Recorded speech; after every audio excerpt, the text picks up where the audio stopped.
We were sending them invites. Oh, okay. Yeah, I just saw him this weekend. Oh, you did? Yeah. Okay. You're not frozen anymore, Anne-Marie. No, I'm not. I'm not going to invite. Support has to do all the inviting. So if you can think of anyone that wants to join in, you'll have to tell her. Yes, okay. I have the power. So Support, you have to enable the questions so that people can bring questions in. Thank God you didn't ask me to do this. She did it first. We were talking, and she's like, I'm gonna have Lisa do it, and I was like, okay, I'm not sitting here for anything. Like 20 minutes in, we're like, Lisa do it. I've had a migraine for like 4 days. I can't move either one of my arms. My toenails are falling off. Leave me alone! Listen, stop.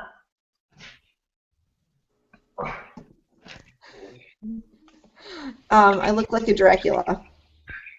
Look like Dracula? Yeah, that's what I was thinking. I do. Just like your frozen. Support. No, you're not. What? Nothing. What? What was that? The bottom screen will tell you if there's people watching. And then off to the side there is. I seriously hurt something laughing. Someone's laughing at us? No, I was laughing at us. We seriously. At least 10 minutes of the 20 minutes it took us to do this was us just cackling. Yeah, that sounds about right. Oh, God. Okay, so Breast Cancer Awareness Month is over. Yeah. We're all cured of cancer. But I still have cancer. Wait a minute. Yeah, what's wrong with that? Get me a calendar. Something's wrong. Do you still have cancer? And Sue, do you still have cancer? Sue? Yeah. Yeah. Well, I don't believe either one of you because you both look too good to have cancer. You guys look great. My dog is barking. Aww. We hear it. So, Bob, how did everything go with your scans? I'm sorry? How did everything go with your scans? Everything went well as far as I know. I haven't heard from the doctor yet. I see my oncologist on Friday. By being the neurotic, kind of sort of medically trained phlebotomist that I am, I pulled a copy of the report from the hospital, read through it. Nothing really stands out. Right. That's good. So I'm happy that, there's a little calcification in like coronary artery, so I'll probably die of a heart attack, not cancer. Okay. Well, and then the same thing. Yeah. So is your surgery all set then is it next week already? Yeah, Monday. Oh my gosh. Yeah, Monday. I did my pre-op blood work and my x-ray on Monday. I go in on Friday morning, like 8:30 for my type and cross-match blood work in case I need transfusions. And then I just report in on Monday and unzips my knee and pops in new parts and zips it back up. And, just like that. Yeah, just like that. So keep me in prayer. I'm scared to death still. I just was going to say that I think some people would have the attitude of, you're going to be fine, right? Because you had all this other stuff before. But I think having the other stuff before almost makes it worse. You would think so. Yeah, it's really kind of, we talked about scan anxiety. Well, now I've got surgery anxiety. Yeah, I talk about that all the time because I think that is gut-wrenching. I think the two things I'm most concerned about is, the pain that I'll be in for the first 24 to 48 hours. I'll have a block that they put into the leg that will eliminate any pain at all, which is great. But then once the pain sets in, the next 3 or 4 days will be awful while they manage, the pain medications. Mm-hmm. And I think that's the worst part of it. The second thing is getting to the bathroom on time. Yeah. Bob, what are you having done? I'm having my right knee replaced. Oh, it is a replacement. Yes. Having a lobotomy, he'll be fine. Yeah. That'd be good. Can we all get one? Can we get like the group rate for that? I wish. I wish. Bob, Yes. what are you scared of? Are you scared not just of the pain, but I mean, because I know I've had a lot of surgery since the initial, and I get this weird feeling that, God, what if they open it up and there's stuff in there? Stuff in there? Well, if Like it's, cancer, you know what I mean? Like, not for my knee, not so much. If they opened me up anywhere else, I think I'd be terrified. But my knee, I don't think so. I mean, have you ever heard of knee cancer? no, but maybe Sephora might have that soon, so. What? Poor Sephora. Where is she? What? I'm sorry. I have to. You have knee cancer now? What? Knee cancer. I'm starting rumors. You are a troublemaker. I asked Bob if he was nervous about like. I know. them I opening heard. I up. was just over there. Jesus, she's so rude. She's so rude. Well, I know. Anytime I have to have anything done, whether it's directly related to the cancer or something else, like instead of not so much anxiety about any cancer, it's anxiety about the pain. It's like, oh, great, now I have to be in pain again after all this. That's it. That's exactly it. Like you have to take more time out of your life and sit in pain. Yeah. That's why I don't like having things done. Still having pain, Sephora? Your shingle pain? I'm having pain everywhere, except my knee. Thank you very much. So maybe she doesn't have knee cancer. Maybe. Toenail cancer. Well, I didn't have a toenail removed, so. I know. Uh, Cancer. I had to have that done once. It was awful. This was my 4th time having it. Oh. Third time on a big toe. Yeah, mine was a big toe. Yeah, it's not pleasant. No. So I had kind of set today up to talk about all the beautiful research money that we work so hard to raise money for, and where we sit. Oh, you mean all the money for researching male breast cancer? That money? Yes, that and metastatic. All the research money to And that. inflammatory and triple negative and all these other cancers that aren't, stage 0, early detection by mammogram. Early detection. Yeah. What do you think they're doing with it? Having a party. No, Yeah. I'm totally serious. Where do you think? What do you think? I think a lot of it's administrative costs. Well, a lot of it is advertising, like these places that advertise the mammograms and all that stuff. They have to pay to put these ads out there. I didn't think of that. They think they're working with the early detection and the mammograms. So they're like, oh, well, we need to put more money into that because it's obviously what's working. Oh, yeah, it's working when the death rate is exactly the same. Right. Right. And things haven't changed in 40+ years. Yeah. Good job. Drug companies probably would be my guess. It's a big chunk of it. Yeah. Drug companies for sure. For sure. But and that's, so I was actually just saying this to a friend of mine. When you have a clog in your drain, you try to get the drain clear, but you want to know where the clog came from. Right? Yeah. So why aren't we looking at where all this cancer came from? You don't have the money for it. Well, I just donated a whole bunch of money, so what'd they do with that? Tell me, I'm always looking to you to know where to donate money. Where are they putting it? Well, Mediviber is doing good, and my friend Neil Rappaport made a very handsome donation. So hopefully, He sure did. Yes. So hopefully, And Bob, I'd like to point out that Mediviber does do research for male breast cancer as well. Oh, do they? Good. Good to hear. So I think that it is important. Yeah, because Bill, I don't know if Bill knew that, but, I still can't believe that he went from stage 3A to stage 4, and it's gone already.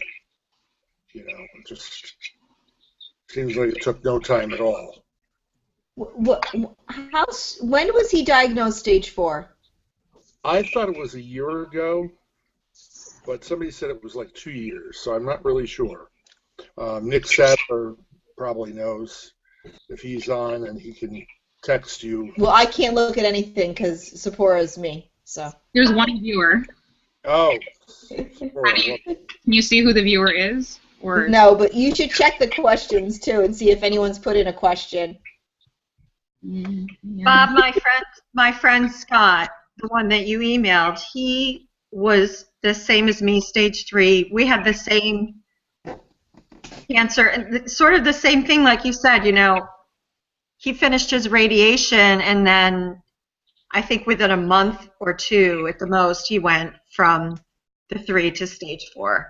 Yeah.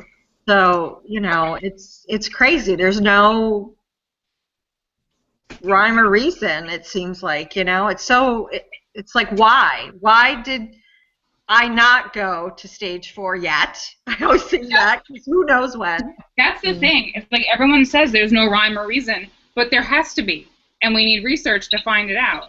Right. And people think they could just use there's no rhyme or reason, but like Anne-Marie was saying with the drain, somewhere deep inside there's an answer, and the only way to find that is. Are you HER2 positive? Who? Sue. No. No, I'm negative. I have found that a lot of people with METs are HER2 positive. Positive? Yes. Even so with Herceptin. They had Herceptin, I'm sure, if they're HER2 positive. Right, but I think that the Herceptin's just not blocking enough. You know what I mean? That's a pretty strong hormone. It's coming in raging. Yeah, I think Bill went from HER2 negative to HER2 positive when he went to 4. See, that's the other thing, too. It's like, why do these people, they get recurrences with totally different cancers? I just was going to say that. I just met a woman who was, whatever she wasn't triple negative, but now she's metastatic, and she's triple negative. The one that just posted her blog on Cure Diva, right? The Mets girl. No, there's another one. Jenny Johnson is her name. She was the same. I just was reading her blog this morning. Oh, okay. Yep. Came back triple negative. Yeah. I don't get it. Like, how does that happen? And that's what scares us all sitting here on this panel, because we all had one thing. You know, and to have it come back as something else is frightening. Oh, absolutely. I mean, I know so you started straight out the gate, stage 4, right? Yes. Yep. I mean. Yeah, and that's something I'm afraid of. I have next week. I have a mammogram and ultrasound, and you know, that's one of the things I'm terrified of. Is what if there's another spot, and what if it's different? It scares me a lot. So do you think not knowing is worse, or do you think knowing is worse at this point? That's a tough question. Yeah, that is a tough question. Well, I look at, like, I have a friend that she's not breast cancer, but her cancer has no treatment, and she just went to Dana-Farber, and there's nothing they can do for her at this point. So she's like, what's the point of them doing a scan, me getting all nervous, and then them scanning me and then saying to me, well, there's nothing we can do, we're going to have to keep watching it. So I don't know, like, is not knowing easier, but I don't know. I don't know. I can't even get support to go to the damn doctor, so. Next week, man. Next week is not now. It's next week. So that's the other thing too, support. It's like, does a week make a difference, or doesn't it make a difference? Right. All the unknowns about it, you know, is it going to come back something different? If you wait 2 months, does 2 months really make a difference, or does it not make? Like, how fast do you have to? My friends, they think, you know, all right, go to the doctor, and then they're gonna everything's gonna get done right now. They don't understand that you go to the doctor, and then you have to have scans, and then they have to see, okay, what's gonna work, and then it's a whole long process just to fix, like, even one thing. Yep. Did Bill's cancer come back, Bob? When it came back, did it come back on a routine scan, or did he feel something different? When he first realized that he had something wrong, he had, I believe it started, I believe the first instance was he bent over to tie his shoe and felt a bone break. Oh my God. Oh, God. Wow. And so he went to the doctor, yada, yada. I think that was the first instance. Like in his spine? Like you felt something in his spine? I believe that's where it was, yes. It's a foggy memory now, you know? Sure. And for us sitting here, I know Sue is Met, so I can totally count her in on this. I think it's very difficult. Well, you left, Sephora, so we're not talking about you anymore. It's very difficult to not say, oh my God, I have a head. Like, I've had a migraine for 4 days now. I cannot get rid of it. All of my medication. So, like, partly last night I was like, God, it's probably a brain tumor. I'm gonna, you know what I mean? Like, but it's migraine and I can't get rid of it, and it's my medication just isn't working. But it's very difficult for our minds to shut off and say, it's just a headache. It's not something more. Absolutely. And just an aside for that, it irritates me to no end. Like if I say I have a headache or I have this or I have that, and then someone who's not in the cancer world says, "Oh yeah, I have that too. Doesn't it suck?" I'm like, yeah, but every time you get it, you don't think you have cancer. Right. Exactly. And especially for you and Sue who are Mets, because I'm sure you wonder, I do have a headache today. Shit. Is it in my brain now? Right. I mean, I don't know how you don't go to that. I've had this chest pain, and it landed me in the ER last week, and who knows, maybe it's spreading. I don't know, but that's a concern, and that's one that, a lot of people don't have to think about. But it never. No. But I think it's worse. I think it's definitely worse for us than a simple cold or whatever. And especially when you have, like, Bob has scans coming up, so I'm sure that, Bob, if you had a headache before that, you were probably like, well, I did have a headache, or, maybe I did feel something right there. And I know you were very nervous about it. I could tell your energy was, Yeah, my energy was different, yeah. I still is until I get a call from the doctor, but it's the routine yearly scan, with no symptoms, no symptoms, so I should be okay. I read the report. Like I said, the little I know of medical terminology from classes I've taken as a phlebotomist and such, it's all okay. Like I said, except for the calcification of my coronary artery. Right. And for Lisa, because she's a nurse, I'm sure, Lisa, that you have to really try to separate yourself from a couple different things, like not just from your own paranoia, but sitting back and listening to a friend talk about something. It's got to be difficult for you to not be like, every time you all say anything. The wheels are spinning. Yeah. Lisa's just thinking you guys are screwed.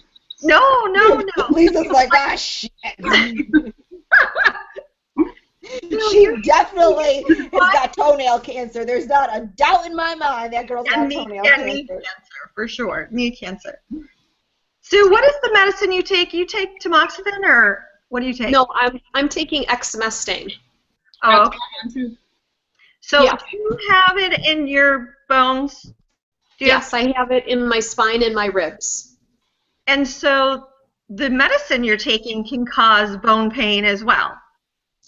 Yeah, that's my biggest bitch about this medicine is the hot flashes. Well, hot flashes could be because my ovaries are gone too, but the joint pain and the muscle pain is awful, and it's really bad in my knees. It's very awful, I know. And so with you already having it, like, are you like not paranoid constantly thinking? I am. Oh yeah, I mean, I was just at my GP, and she's like, so how you doing? And I almost don't want to say, well, last week my back hurt like it did when this whole thing started, because then I'm afraid it's going to lead to a CT or an MRI. And so you almost don't want to tell people the truth when they ask, how are you feeling? Right. You too, Sephora, what are you taking again? I'm also on the exemestane and Afinitor. Oh, okay. So same thing. I get Exgeva and Lupron also. So all that stuff can mess with your bones. So you don't know if the pain you're feeling is just pain from these medications. I've had a pain in my ankle for, I don't know, it's been pretty bad for about a week.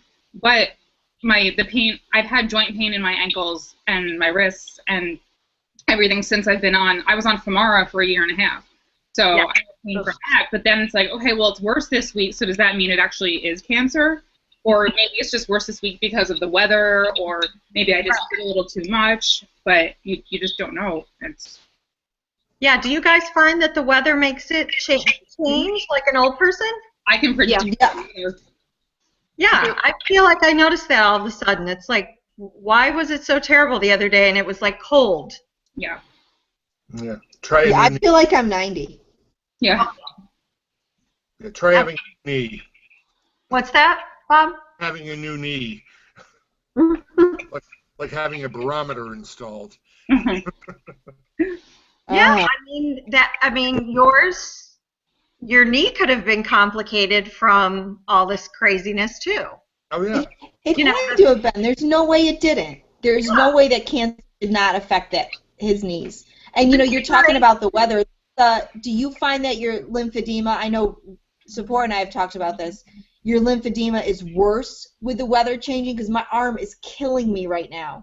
And here in Syracuse, it's 60 today, and it's supposed to snow this weekend. So, my arm like that.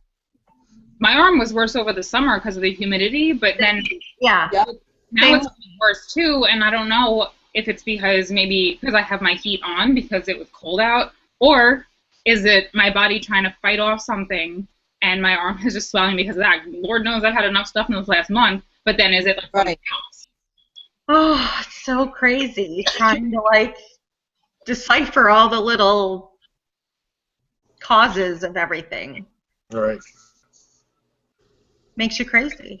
No, and it does, and I think that's the other part is it's very, very difficult to just step back and say it's just a cold. It is just a cold. Yeah. You can't do that when you know what the reality could be. Yeah, because how many times? What you just posted something about Mets, Amory, about symptoms of brain mets like seizures and headaches, and I was just laughing, going like, how many times have we all diagnosed ourselves as having mets in that area from symptoms? Because headaches can be just headaches. Right. But But then getting the headache, it stresses you out, which then makes everything else worse too. Right, the stress. Yeah.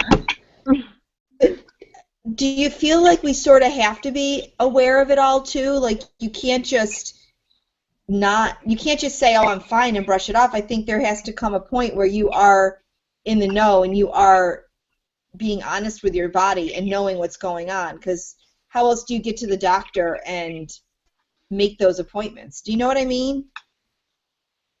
No, my oncologist said you have every reason to be paranoid.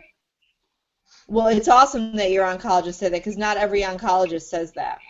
Well, maybe it's because I don't go in there every week. Like if I went in there all the time, maybe you'd tell me, you need to calm down. That's true. Because I do wonder, because Bob, you have that issue sort of, don't you? Like you don't go to the doctors as much?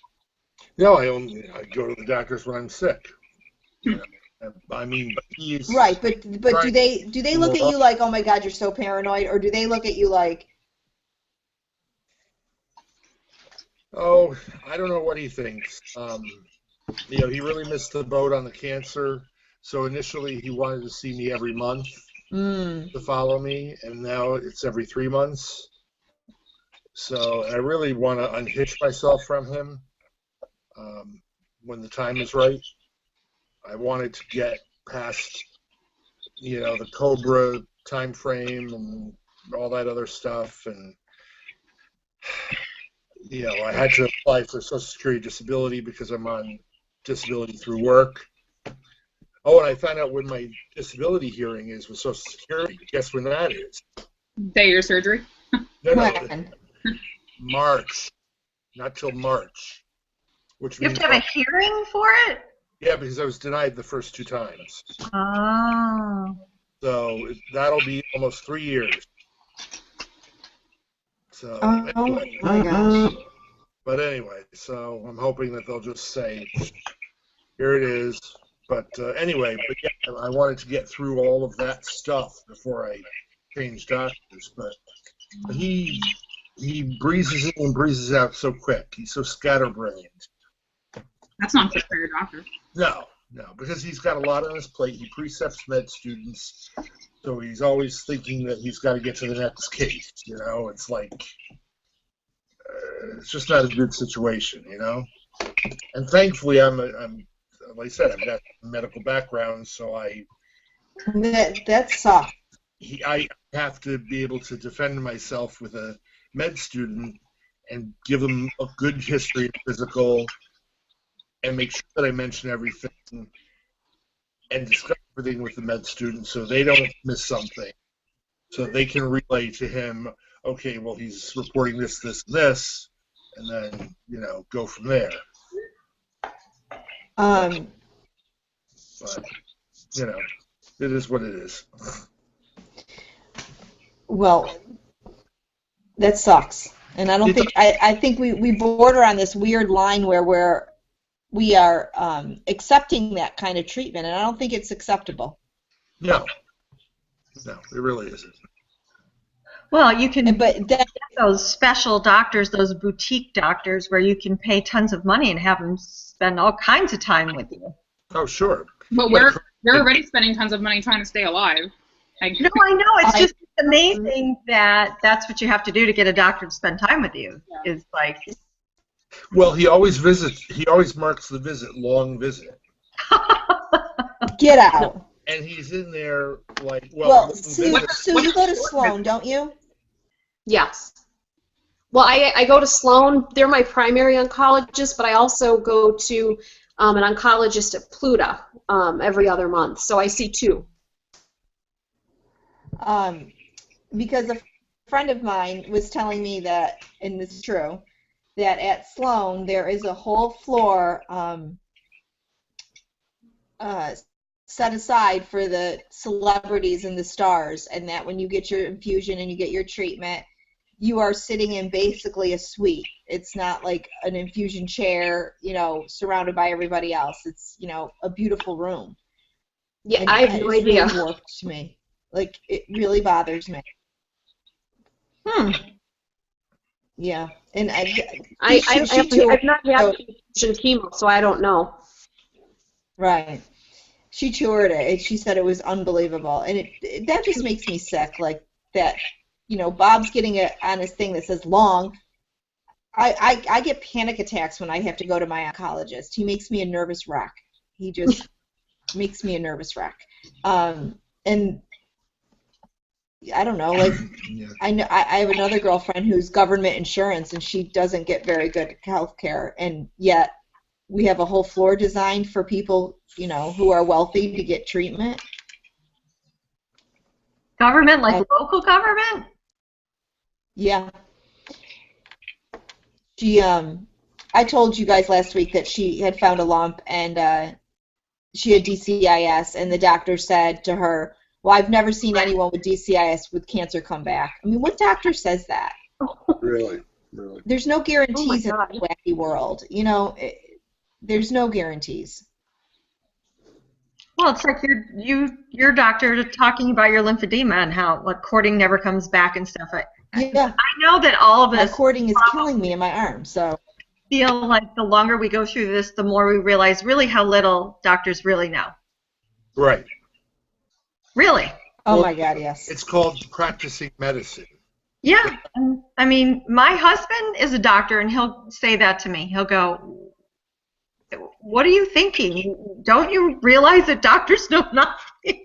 It's true. They really know very little. That's more So, could that, to actually take a long visit instead of. What's that? That's more of a reason for them to want to take to take time with patients. So it's like, so because we're like in this together, like they're learning from us and we're relying on them, it would be in their best interest also to take the time to actually listen to what we have to say. And Right. Now, when I was talking to the doctor, I was talking about going to my GP. When I go to my oncologist, he sits there, he listens. He doesn't feel like, I don't feel like I'm being rushed out of the room.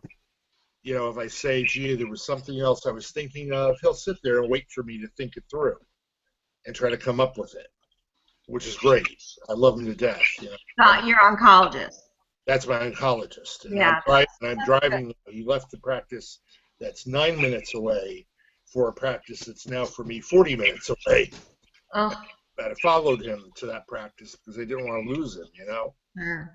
But Well, if there's one specialty where they really should be taking time with you, it's your oncologist. I mean, of that's course. but they're the most cockiest as oncologists. Oh, he's not cocky at all. not mine either. I love my oncologist. he's my second one. But My oncologist is so slick, it's unbelievable. Unbelievable. Yeah, I know a couple. Syracuse it's not like the hub of. No, You and I have discussed this. absolutely. Kind of but scary, going back to the doctors and how they're. Yes, I know.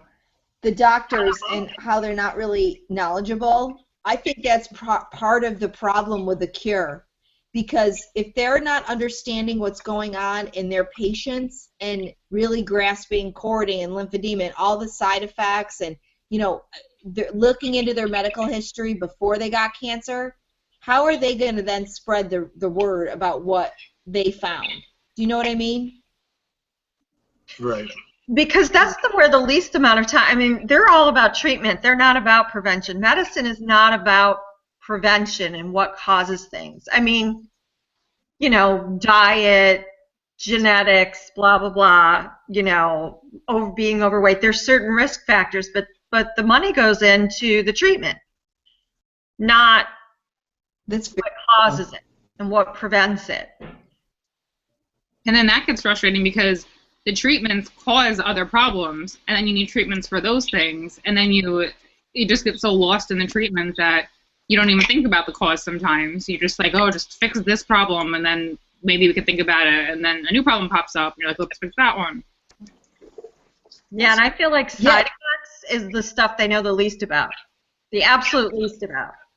Like, well, especially when it says like hair loss or hair growth.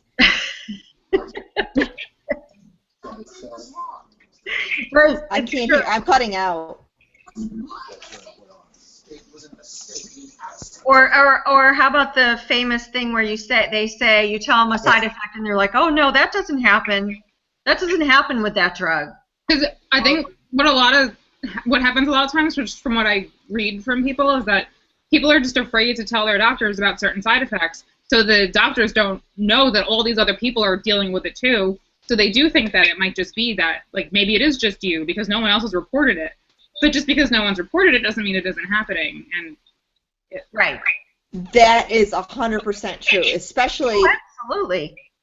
If I post something like, even today I talked about menopause and vaginal dryness, and like 5 people sent me an email. I thought it was just me. I didn't know that happened to other people.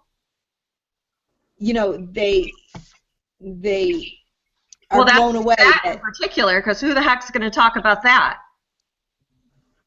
Who's going around talking about their vaginal dryness? I know. I'm not. I know Bob's not. Also, something with that, like when you have older patients, I am. Don't like notice it as much. And Poor Bob's in our girl world. Bob, I'm trying to get Scott to come here. He's the only guy I know. I'm trying. All right. I've added some guys, but they're just not attending the services. I was going to say they're just not coming, but that didn't come out right. Yeah,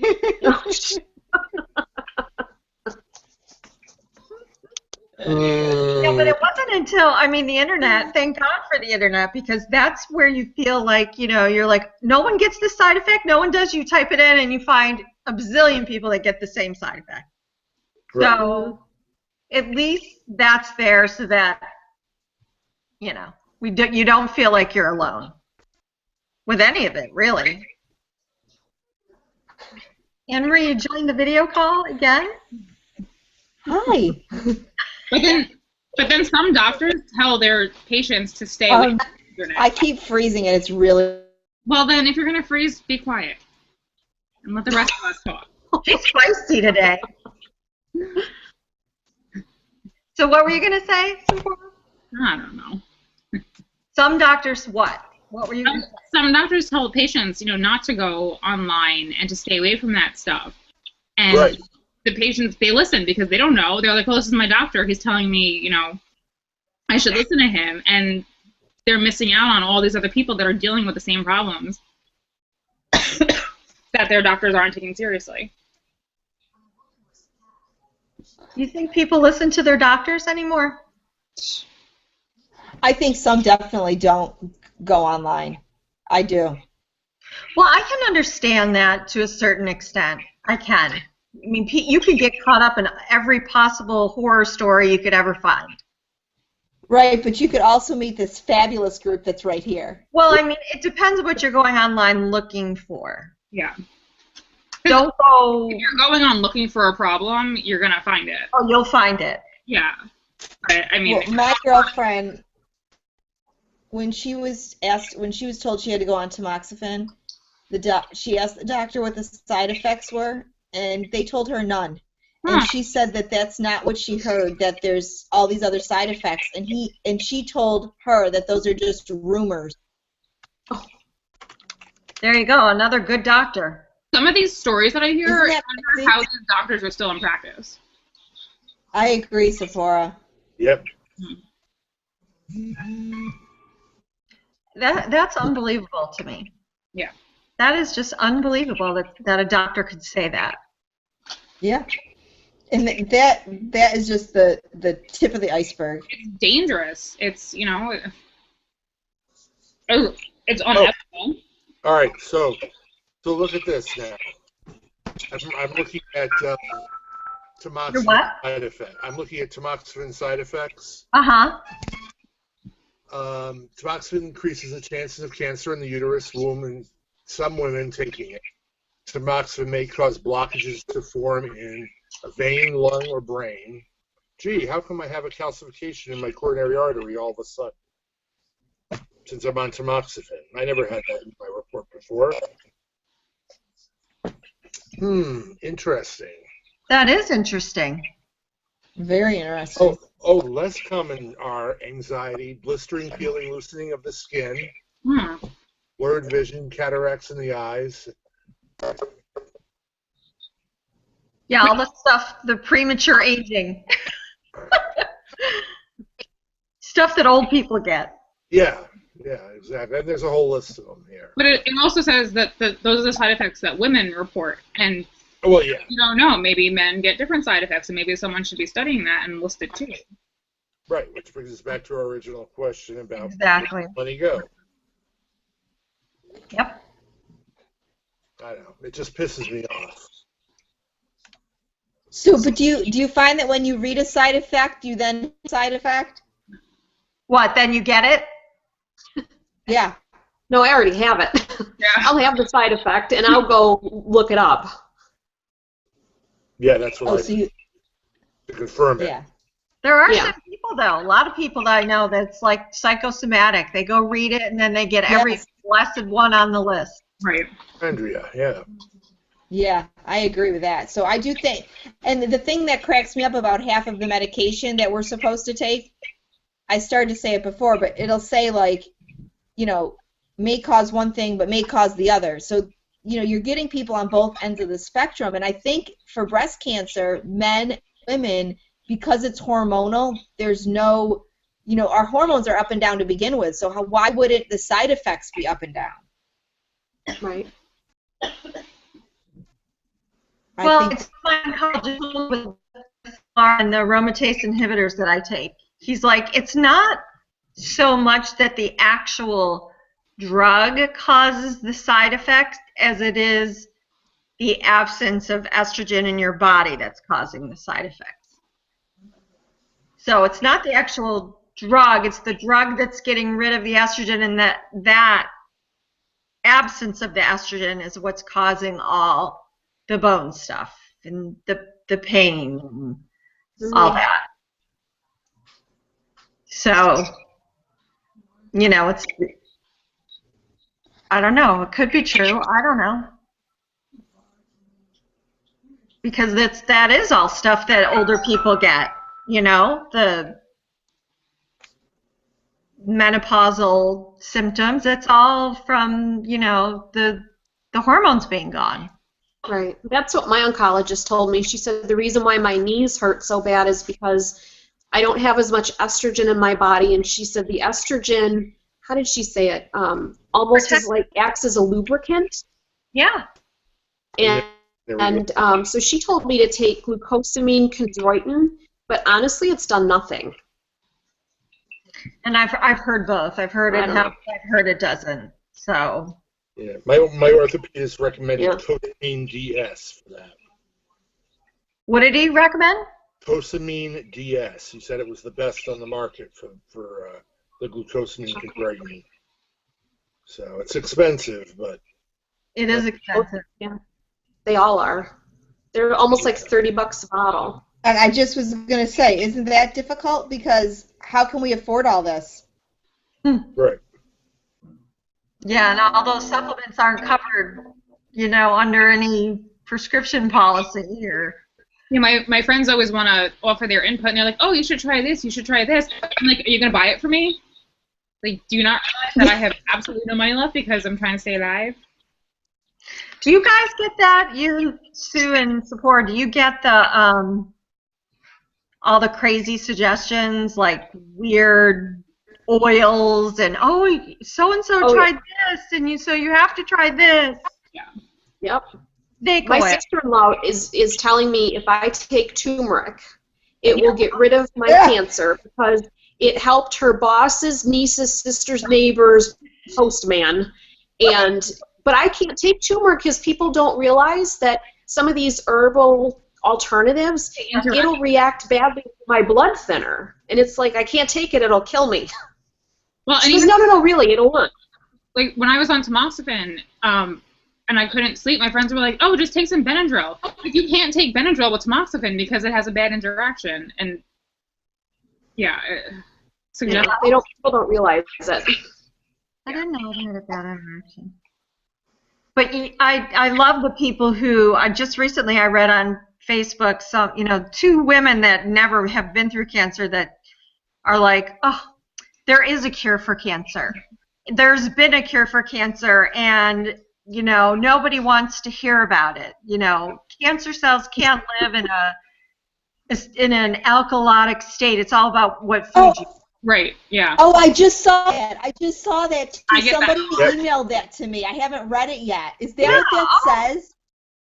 It's like, it kills me. It's like, and you're telling people that are like fighting for their lives every day that because they ate Cheetos or something that they're actually, it's your fault, Sephora. Yeah, if I go out and I have ice cream, people are like, there's sugar in that, and sugar can cause cancer. I'm like, fuck you, I'm having a bad day and I want some ice cream. But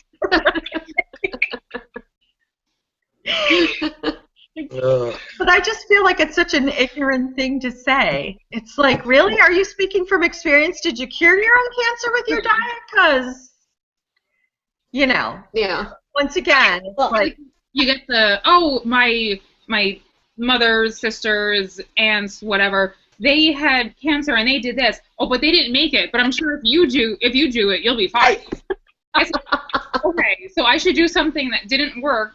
Like, why is it going to work for me? And, Oh, the whole, like, the Gerson therapy? Has anybody said that? someone just get me a book on that. Oh, yeah. That's like a full-time job. Yeah. For real. I try to tell people before I was diagnosed, I was vegan. I was mostly vegan because I allowed brownies and ice cream every now and then. I was in shape. I didn't get fat until I got cancer in my treatment.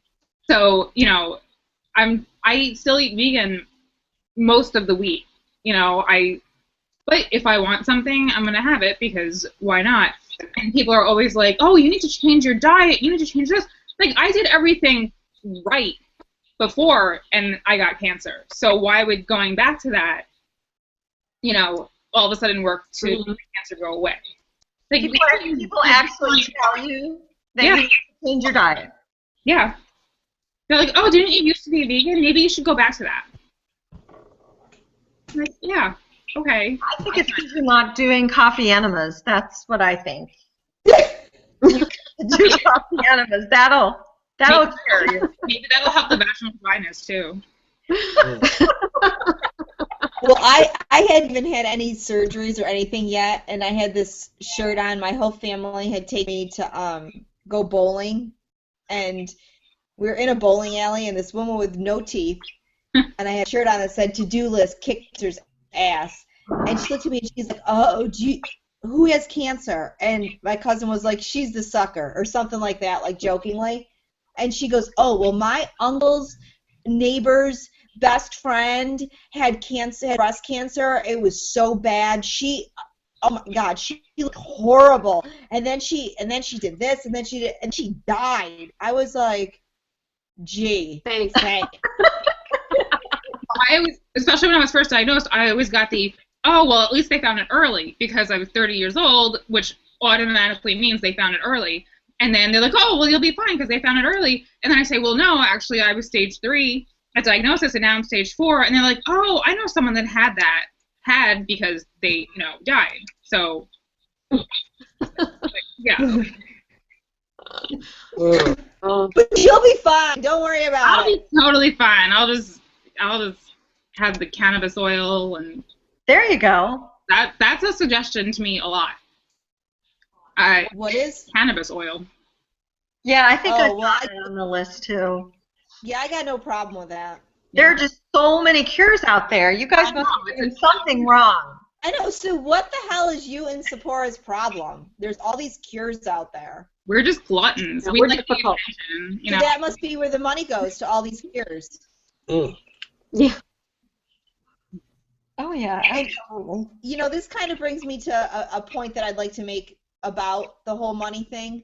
I get a little annoyed by the end of the month, and, you know, everyone's now starting to point, you know, the National Cancer Institute says that X amount of money is spent on breast cancer research and only X amount is spent on lung cancer research, Ugh. which may be all true, but there still isn't a cure for breast cancer. So until there is, I think we all need to work It together. frustrates me because cancer is cancer. If you find a cure I for agree, breast Sephora. cancer, I that like will open the doors to others. Exactly. I know throughout the entire month of October, I saw messages and tweets and all this stuff about, like, why is there so much attention about breast cancer? We don't get anything, and it's like, we're not the ones that are bringing the attention to it in that negative way. Like, those of us that have breast cancer, we're not saying, oh, let's make everything pink. Right. We're saying, let's find a cure for cancer. But it's just the sheer numbers of it. It's because there are so many women that have it. It's just like for men, Bob. The research monies aren't going to men because there's so few men compared to women, and same with the inflammatory, and the same with, you know, it's all about the numbers. Breast cancer versus pancreatic cancer. There's more people, so that's where the money and the attention goes. Mm-hmm. Plus, it's about the fabulous breasts. But all these people that are upset about it, they take it out on us. It's like, if you're upset about it, contact all these organizations and tell them to put their money towards research. Don't complain to us. We're filling it too, you know? Complaining to me is just going to get you a punch in the face because I can't do anything about it. If I could do something about it, I would have done something about it. Right. Absolutely. Absolutely. And I need to go. It's 2:30. Oh, it's after 2:30. I got to go too. Yeah, so if this is all choppy, I can't. Do you guys want to switch to 1 o'clock so you don't have to run out? That'd probably be better for me. Yeah. Yeah, that would work for me too. Yay. Yay. 1 1 o'clock. Okay. And then we'll Okay, start good. by 1:30 after we Right, get when we get all the technology going. Bye, guys. Bye. All right. See you guys Bye. later. Bye. Take care. Bye-bye. Bye. I don't know Bye. who's going. Who left? Lisa left. All right. Bob left. I'm stopping the broadcast. Okay, stop the broadcast. Oh my God.